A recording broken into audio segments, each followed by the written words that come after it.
Hello everyone! Today I'll show you how to change the building drone options in StarRupture.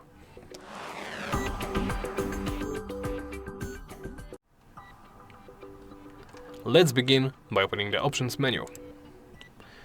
First, let's go to the gameplay tab. Here under building is the building drone. You can change it between button, remember and always.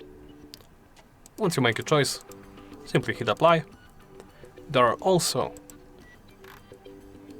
settings for the drone in the mouse and keyboards. Here you can change the buttons for raising and lowering the drone and the general movement keys, WSAD in the default. You can change those as well. Once you make your changes, simply go back. And that's it. Thank you for watching, and please remember to like, comment and subscribe.